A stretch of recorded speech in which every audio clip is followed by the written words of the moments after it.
Hello class, today we will do chapter 6, Towns, Traders and Craftsmen. In this chapter we will study about growth of urban centers, types of urban centers, inland and foreign trade यानी कि अपने देश में तो trade करना ही करना, इसके अलावा विदेश में जाकर भी ट्रेड करना, crafts and technology, and then we will do the case study of Hampi. The medieval period witnessed the emergence of various towns and cities. Initially, towns and cities in India developed as religious and pilgrimage centers such as Banaras, Puri, Mathura and Allahabad. तो medieval period में वो समय था जब towns और cities बन रहे थे, सिटीज़ बन रही थी, डेवलप हो रही थी. शुरुआत में सिटीज़ और टाउन्स बन रहे थे ऐसी जगह जो पूजा पाठ के लिए थी, धार्मिक स्थल थे. Okay, Banaras, Puri, Mathura type. Some cities gained importance as centers of administration. New towns emerged around the cantonments and seats of governments. Lastly, given the importance of trade and commerce, there emerged commercial towns or trade centers such as Lahore, Surat and Mirzapur on the trade routes. तो पहले धार्मिक स्थल की वजह से वहाँ पर cities develop हो रही थी. उसके बाद एडमिनिस्ट्रेशन के लिए सिटीज़ बनने लगी. अब व्यापार के लिए सिटीज़ बनने लगी थी. Let us now study about the development of these urban centers during the medieval period. Now, growth of urban centers. The Mughal court documents on land grants and revenue assessment provide us information on the towns that existed during the Mughal period. तो जितनी भी grants थी, दान उस time दिए जाते थे, gifts दिए जाते थे ज़मीन के नाम पर, जगह के नाम पर, और रेवेन्यू कलेक्ट होता था. तो वहाँ पर हमें काफ़ी इन्फॉर्मेशन मिलती है कि मुग़ल पीरियड के टाइम से ही टाउन्स बनने लगे थे. Besides the official documents of the Mughal Empire, many travelers' accounts give us information on the development of towns and urban centers. For example, the Moroccan traveler Ibn Battuta described Delhi as not only being a city of enormous extent and population but also being the largest city in Islamic East. तो जैसे कि Ibn Battuta ये Moroccan traveller थे जो कि India में आए थे और इन्होंने दिल्ली को डिस्क्राइब किया था, दिल्ली के बारे में बताया था कि ये एक इस्लामिक सिटी है. He also stated that during Muhammad bin Tughlaq's rule, approximately 15% of the population lived in urban areas. इसके अलावा उसने ये भी बताया कि मोहम्मद बिन तुगलक के टाइम पर 15% पॉपुलेशन ऐसी थी जो कि अर्बन एरियाज़ में रह रही थी. Now, types of urban centers. Urbanization differs from region to region. The existing socio-economic dynamics influence the character of urban development taking place in a particular region. तो पहले क्या होता था कि एक पर्टिकुलर एरिया में एक पर्टिकुलर टाइप का ही काम हुआ करता था. Many towns developed on the basis of the purpose they served. Some towns also developed into urban centers due to their geographical locations. For example, being near the sea, some cities developed into new port cities and major trade centers. तो पहले उनकी जो geographical location है कि वो किस जगह पर हैं, इसके अलावा वहाँ पर क्या काम होता है, इस बेसिस पर टाउन्स बना करते थे. पहले क्या होता था, पूरा का पूरा टाउन एक जो क्राफ्ट वाले होते थे, हैंडी क्राफ्ट वाले होते थे, उनका होता था. फिर अगर कोई समुद्र के पास है, सी के पास है, तो वहाँ पर पोर्ट सिटीज़ बना करती थी. Usually, towns are categorized into several types like a temple town, an administrative town, a commercial town, port town and so on. तो पहले जिस टाउन में जिस टाइप का काम हुआ करता था उसी बेसिस पे उस टाउन की पहचान होती थी. जैसे कि अगर कहीं पर टेम्पल्स हैं तो वो टेम्पल टाउन हो गया, कहीं पर एडमिनिस्ट्रेशन होता है तो वो एडमिनिस्ट्रेटिव टाउन हो गया, कहीं पर बिजनेस होता है तो वो कमर्शियल टाउन हो गया, कोई टाउन अगर सी या ओशियन के पास है तो वो पोर्ट टाउन हो गया. There were many towns that combined several functions and operated as administrative centers, temple towns, and were also famous trading centers. Hampi was an urban center that was multifunctional. तो जब हम हम्पी की case study करेंगे तब इस बारे में पढ़ेंगे कि किस तरीके से वो मल्टीफंक्शनल था. It was the capital of Vijayanagar Empire. Hampi also had a large number of temples and it was also an important commercial center. तो यहाँ पर टेम्पल्स भी थे और कमर्शियल सेंटर भी था, यहाँ पर बिजनेस भी होता था. Where spice and cotton trade took place on a large scale. यहाँ पर होता था मसालों का और कॉटन का बिजनेस। इसके अलावा टेम्पल भी थे, तो हुआ ना multi functional. Now, administrative centers. Capital cities such as Delhi, Agra, and Aurangabad developed as administrative centers as the day-to-day supervision took place from the capital. देखो जैसे आज हमारी राजधानी दिल्ली है, हमारे इंडिया की राजधानी दिल्ली है, ओके। तो इसी तरीके से पहले भी जो राजा थे, जो रूलर्स थे, एम्परर्स थे, सुल्तान थे, वो भी अपनी एक कैपिटल बनाया करते थे जहाँ पर वो रहा करते थे और वहाँ से वो अपने पूरे एरिया को सुपरवाइज करते थे। तो ऐसी सिटीज़, ऐसी जगह जो जिन्हें वो अपनी कैपिटल बनाते थे, उनको हम बोलते थे एडमिनिस्ट्रेटिव सेंटर्स। क्यों? क्योंकि उस जगह से वो अपने सुपरविजन को किया करते थे। These centers were famous as capital towns that functioned as the seats of kings or emperors, who also patronized cultural activities like poetry and painting. The Royal Army was also stationed in the forts of such towns. तो इसके अलावा यहाँ पर royal army भी रहा करती थी। भाई जहाँ पर राजा रहेगा, जहाँ पर एम्परर रहेगा, वहाँ रॉयल आर्मी तो रहेगी ही। For example during the reign of Akbar 3 different cities developed as his capitals at different times. देखो उसने अपनी कैपिटल चेंज की, अलग अलग समय पर उसकी कैपिटल अलग अलग थी, जैसे कि आगरा, फतेहपुर सीकरी और Lahore. Now temple towns and pilgrimage centres, यानी कि धार्मिक स्थल, ऐसे टाउन्स जहाँ पर मंदिर ही मंदिर है। जैसे कि आपने देखा होगा मथुरा, मथुरा में मंदिर है, बनारस में भी मंदिर है। इसके अलावा आप देखना ये काशी, काशी, वाराणसी, यहाँ पर भी मंदिर हैं। हालांकि अब तो सब जगह पे सब काम होते हैं, पर इस टाइप के जो यहाँ पर मंदिर ही मंदिर होते थे उनको टेम्पल टाउन्स की तरह फेमस किया जाता था। Temple towns emerged when rulers gave grants of land and money to build temples to show their religious devotion. तो टेम्पल टाउन्स तब बनते थे जब जो रूलर्स होते थे वो दान दे देते थे ज़मीनों को मंदिर बनवाने के लिए। देखो जैसा हमने पिछले चैप्टर में भी पढ़ा कि जो रूलर्स थे, एम्परर्स थे, सुल्तान थे, वो मॉन्यूमेंट्स बनाया करते थे अपनी शान और शौकत दिखाने के लिए। तो इसी तरीके से कुछ रूलर्स, कुछ एम्परर्स ऐसे भी थे जो मॉस्क और टेम्पल्स बनवाया करते थे अपनी शान और शौकत को दिखाने के लिए। उसके लिए वो ज़मीनों को ग्रांट में दिया करते थे। Pilgrims and devotees who visited these place also made donations. इसके अलावा जैसे हम लोग आज भी जाते हैं मंदिर वगैरह में तो दान देते हैं, तो उस समय पर भी जो ऐसी जगहों पर जाते थे, मंदिर मस्जिदों में जाते थे, वो लोग भी दान दिया करते थे। The temple towns soon developed into significant centers for multiple social, economic, cultural, and religious activities. Gradually, priests, artisans, workers, garland makers, traders, and many other people associated with temple activities settled near the temples. तो एक मंदिर का scene याद करो, जब आप मंदिर जाते हो तो क्या होता है, पास में पूजा पाठ की एक दुकान होती है जहाँ पर सामान मिलता है पूजा वगैरह का, मालाएं मिलती हैं, फूल का काम होता है ना, और कपड़ों की भी शॉप लगा लेते हैं। तो इस टाइप का उस समय पर फिर जो टेम्पल होता था उसके आसपास इस टाइप का जो शॉप्स होती थी वो बनने लग जाती थी। Temples also became the centres of learning. वहाँ देखो पहले हमने जब पुराने चैप्टर्स में पढ़ा था कि जो पहले की पढ़ाई होती थी वो टेम्पल्स में होती थी। Some pilgrimage centres gradually urbanised into townships. Towns such as Vrindavan, Mathura, Somnath, Ajmer, and Tirupati became essential temple towns or pilgrimage centers. Now, commercial towns, ऐसे towns जहाँ पर business होता था। Commercial towns developed along essential trade routes. Sher Shah Suri built the Grand Trunk Road to encourage the trade and commerce within the country. अपनी country में trade commerce को बढ़ाने के लिए शेर शाह सूरी ने ग्रैंड ट्रंक रोड बनवाया, जिसको जीटी रोड से नाम से भी जानते हैं।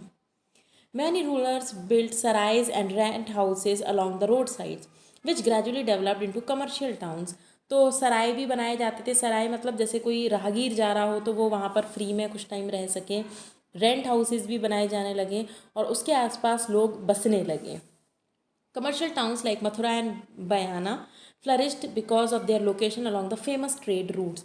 तो मथुरा और बयाना जैसी जगह पर अब बसने लगे थे लोग क्योंकि यहाँ पर ट्रेड रूट था, यानी कि व्यापार करने का रास्ता था। अब जो टाउन्स होते थे आपके सी के पास, ओशन के पास, तो उनको बोला जाता था port towns. Since ancient times, India had trade contacts with other countries with increased overseas trade activity with Southeast Asia, West Asia, China, and Europe. Towns like Surat, Broach, Cambay, Calicut, Cochin, and Masulipatam emerged as significant port towns to accommodate the increasing foreign trade. तो ये सारे जो नाम आपको दिए गए हैं ये सब आपके पोर्ट टाउन्स में इंक्लूड होते हैं. नाउ क्राफ्ट टाउन्स यानी कि जहाँ पर कलाकारी होती थी. Different craft centers developed into famous craft towns. Indian artisans excelled as weavers, metal workers, carpet makers, shoemakers and many other crafts. तो हमारा जो हस्तकला थी, हस्तकला मतलब हाथों से ये सब चीज़ें बड़ी सुंदर सुंदर बनाते थे. इवन हाथों से बनाए हुए कारपेट, साड़ीज़, शूज़ आज भी पूरे वर्ल्ड में हमारे इंडिया के फेमस हैं. India was worldwide famous for its cotton textiles.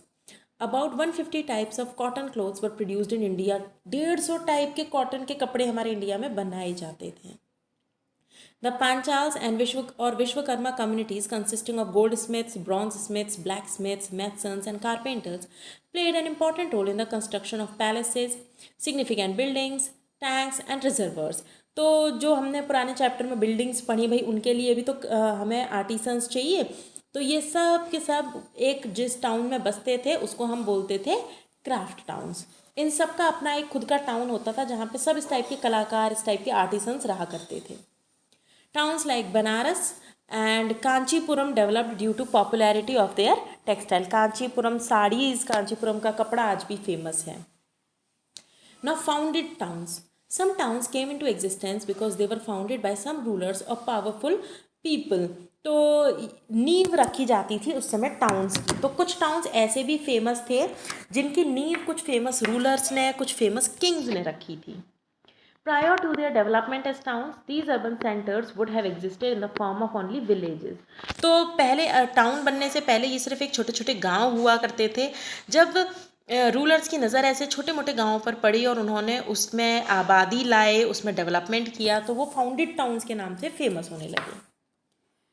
जैसे कि the entire capital township of Fatehpur Sikri was founded by Akbar in honour of the Sufi saint Salim Chishti. जैसे सलीम चिश्ती को ऑनर करने के लिए उन्होंने क्या करा, पूरे के पूरे फतेहपुर सीकरी को स्टैब्लिश कर दिया. Shahjahanabad in Delhi was founded by Mughal emperor Shahjahan. दूसरा एग्जाम्पल हो गया शाहजहां ने जो शाहजहानाबाद सिटी को डेवलप किया था. Now inland and foreign trades यानी कि अपने देश में ट्रेड, इसके अलावा विदेश में यानी foreign trade. There existed several categories of traders, including the nomadic traders like Banjaras. इनको बंजारा भी बोलते थे. Traders organized themselves in different groups to form associations and trade guilds. अब जो व्यापारी लोग थे वो एक साथ आने लगे थे, अपना एक ग्रुप बनाने लगे थे. Each association had a headman who took major decisions on its behalf. जैसे अब भी आपको पता है ना कि ट्रेड में, बिजनेस में एक लीडर होता है, एक एसोसिएशन का मेन मेंबर होता है जो कि सबके लिए डिसीजन लेता है, सबके बिहाफ पे, सबकी तरफ से डिसीजन लेता है. The guild set up rules and regulations for trade, fixed prices for different items, extended loans to traders, gave training to new traders and protected the interest of all traders. तो इसका काम क्या होता था, ऐसे जो ये ग्रुप्स बनते थे उनका काम होता था कि रूल्स एंड रेगुलेशंस बनाना व्यापार के लिए. इसके अलावा हर आइटम का प्राइस फिक्स कर देना. ऐसा नहीं है कोई सस्ता बेच रहा है तो कोई महंगा बेच रहा है. इसके अलावा ट्रेडर्स को अगर लोन की ज़रूरत है, पैसे की ज़रूरत है तो वो भी प्रोवाइड कराना. नए जो बिजनेसमैन हैं, नए जो ट्रेडर्स हैं उनको ट्रेंड करना और उनके भले के लिए डिसीजंस लेना. Some of the most famous trading guilds were the Mangi Gramam and Nanadesi. These guilds traded extensively both within and outside India. The Chetiyars and Hindu Baniyas, Muslim Bohras and Marwari Oswal communities emerged as the principal trading groups of the country. They sold textiles, indigo and spices to China, Persia and Arab countries. तो ये किस में व्यापार करते थे, ये मसालों में व्यापार करते थे, ये इंडिगो बेचते थे. कहाँ कहाँ बेचते थे, चाइना, पर्शिया और अरब कंट्रीज़ में.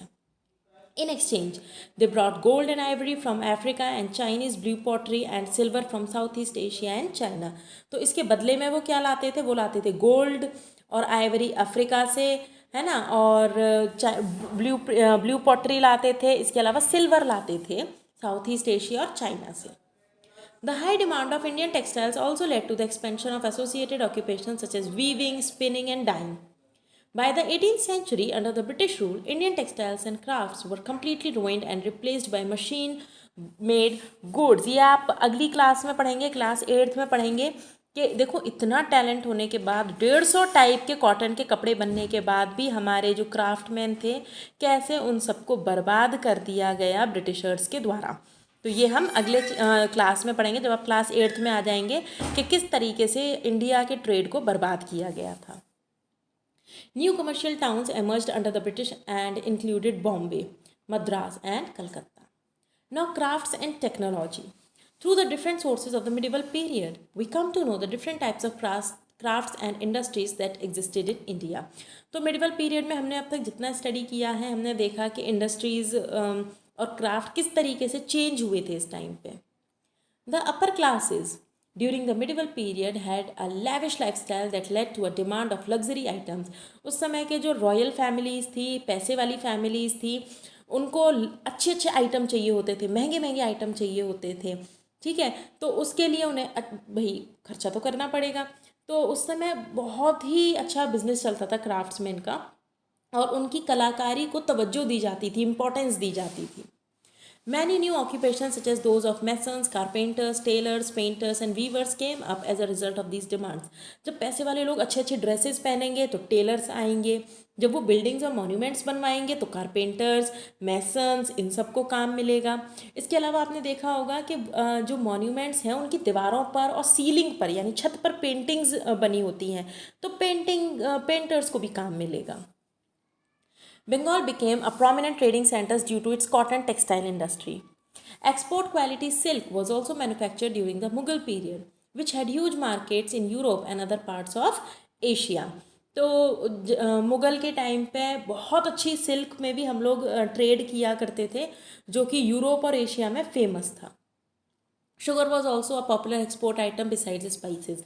मसालों के साथ साथ हम शुगर भी एक्सपोर्ट किया करते थे. A large variety of jewelry, perfumes and furniture were also made.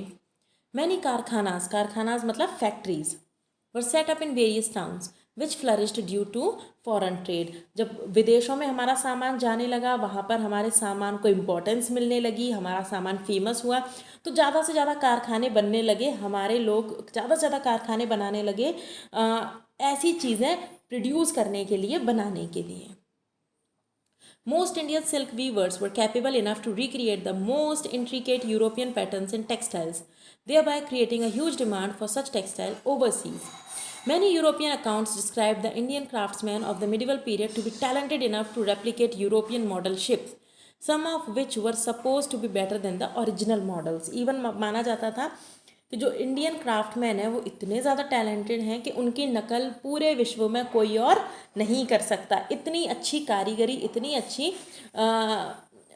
जो वो डिज़ाइंस बनाते थे, जो जिस तरीके से वो कपड़े को तैयार करते थे, ऐसा कभी कोई नहीं कर सकता. ऐसा उस समय पे हमारे क्राफ्ट्समैन फेमस थे. पर ब्रिटिशर्स के टाइम में बहुत ही बुरा समय देखा क्राफ्ट्समैन ने. ये कंडीशन हो गई कि जो ये अर्बन टाउन्स बन रहे हैं ना, एक टाइम पे ये पूरे के पूरे उजड़ चुके थे, लोग यहाँ से परेशान होकर चले गए थे. ये आप अगली क्लास में पढ़ेंगे कि क्या क्या वो स्थितियाँ थीं, परिस्थितियाँ थीं जिनकी वजह से ये लोग जो इतने खुश थे, इतने खुशहाल थे, इतने टैलेंटेड थे, इन सबको अपना काम छोड़कर जाना पड़ा और मजदूरी करनी पड़ी. तो देखेंगे हम आगे क्लास में. Now Masulipattnam. The town of Masulipattnam or Machilipatnamis were located on the Krishna River Delta. The English East India Company set up its first trading post there on the Coromandel coast. इसको underline कर लीजिएगा. सबसे पहले इन्होंने अपना trading post यहाँ पर establish किया था. It is believed that Machilipatnam got its name owing to the construction of gateway to the town decorated with eyes of fish. It was one of the ancient British settlements and the chief port of Golconda in India. तो इसका नाम मछलीपट्टनम इसलिए पड़ा क्योंकि इसका जो gate था उस पर ऐसा लगता था जैसे मछलियों की आँख बनाई गई है. ओके, तो इसलिए इसका नाम तो मछली यानी फिश को क्या बोलते हैं, मछली, तो इसका नाम पड़ गया Machilipatnam. Masulipattnam was well known for its kalamkari work. Kalam means pen and kari means work. Textiles and paintings were created using vegetable dyes. सोचो वेजिटेबल्स यानी कि सब्जियों से बनी डाइज को ये लोग यूज़ करते थे पेंटिंग्स और कपड़ों को रंगने के लिए.